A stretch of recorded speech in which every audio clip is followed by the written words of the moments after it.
It's officially begun my scouting season. I've been running the swamps, checking a bunch of persimmons, and it's looking real good. I've got 9 that are gonna have fruit on them for sure, and probably got about 4 or 5 more to check, and a lot to discover yet. There's plenty of places to look at that I want to see that I haven't actually laid eyes on yet. But scouting season's in. Hope y'all getting all your gear ready. You're shooting, get all your stuff now. But while I've been going over some of my gear, I took my e-bike out last week and scouted some private land over here near my house. A fella gave me permission to hog hunt on. And I figured I'd show y'all some of the modifications I've done to my bike. I know these things are kind of loved or hated by most. Me personally, I mean, if it'll save you some steps and you can swing it, why wouldn't you do it? I mean, it gets you back in there farther with less walking, less sweat. So to me, it's a no-brainer. But I'm going to show you some modifications I've made on mine to get the most out of it, and hopefully, if maybe it'll help somebody out. Here we go. The bike I'm running is a 2019 Quiet Cat Ranger. I bought off Marketplace a 1.5 years ago. As soon as season went out, I bought it. It had 7 miles on it, and I give less than half price of what a new one cost. I thought I got a really good deal. Alright, we're going to start from the front here.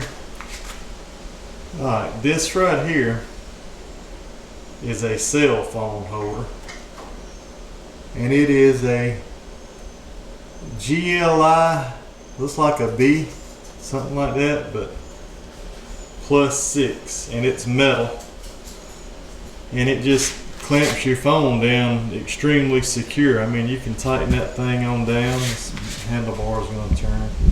You just put your phone in there and twist this down, and it compresses it in. Why would you want that? Well, usually when I'm going to a WMA, I'm going to ride all the gated roads and look for sign close to those closed roads, and as I'm doing that, I'm saving my track on the roads to my Onyx, and anywhere I want to get off and potentially hunt or get off that road to access, I'm going to mark a waypoint. And when I come in there the next morning before daylight, I'm not going to be having to stop, pull out my phone and look. It's all right here on my handlebars where I'm looking anyway. That is a very nice thing to have. Don't get the plastic one, get the metal one. That come from Amazon, as well as this light here I got from Amazon. This is a Momino. It's got high beam and low beam. Super, super bright. And you can press these buttons down and hold it for dim, hold it, bright as it'll go, and hold it down to dim it however you want it. It slides right off of here, and you can take it with you, to use to get out. I can generally hunt 4 or 5 days going in and out with this thing and not have to charge it. Moving on back. The next thing. This is a CloudN Seat. Look at the springs and stuff on the back of this thing, how thick it is. That's my fist. And like I said, this is a CloudN. It has a vent hole in it to help get some air to your butt when you're pedaling this thing around. That's a nice feature too. I'm going to pull it on out of there. And right here, I have this seat pedestal that actually has it's like a dirt bike fork in it. I can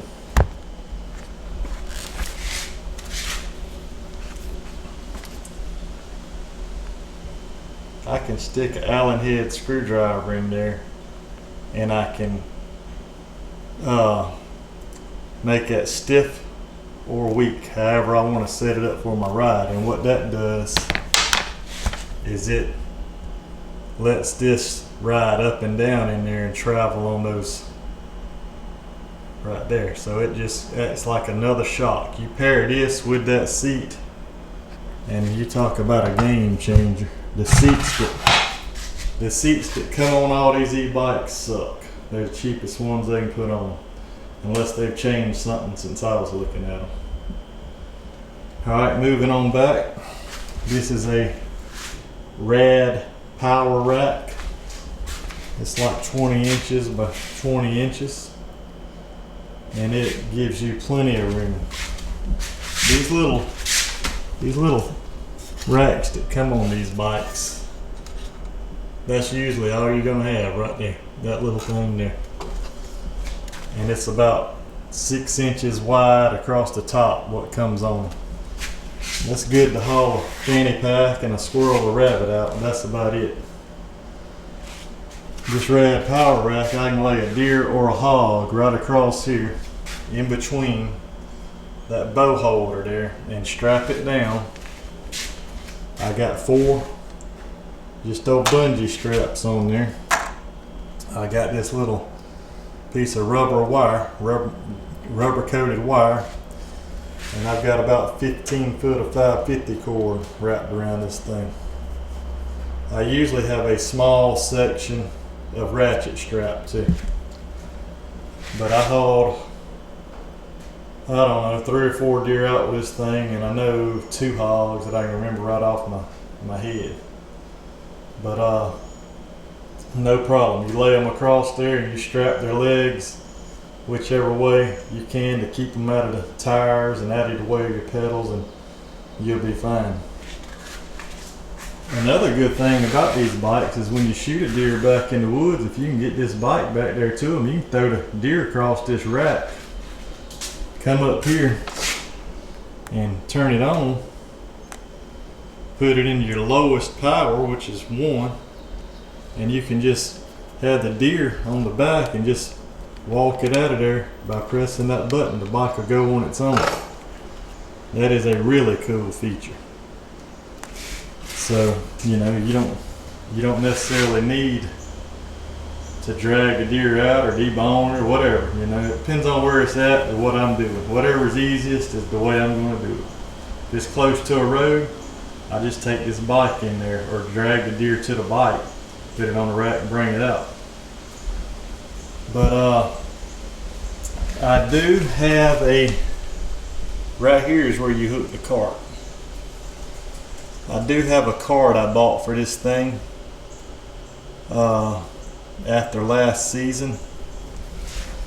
When you put all your bow hunting gear and about 80 pounds worth of bear meat on this thing, and you go to come down the mountain, it is not fun, I promise you. This back is heavy, the front is light, and you're coming down these mountain roads or whatnot, or even if you were going uphill. I mean, that little trailer is going to keep my gear and my weight close to the ground and be safer for me. I got the one with 2 wheels on it, and it just fits right in there. But that little cart will also let me get my tent, my generator, and my backpack and bow will be there, which is all I take on a backpack hunt. And you know, get me on back in there where I can stay a few days. But those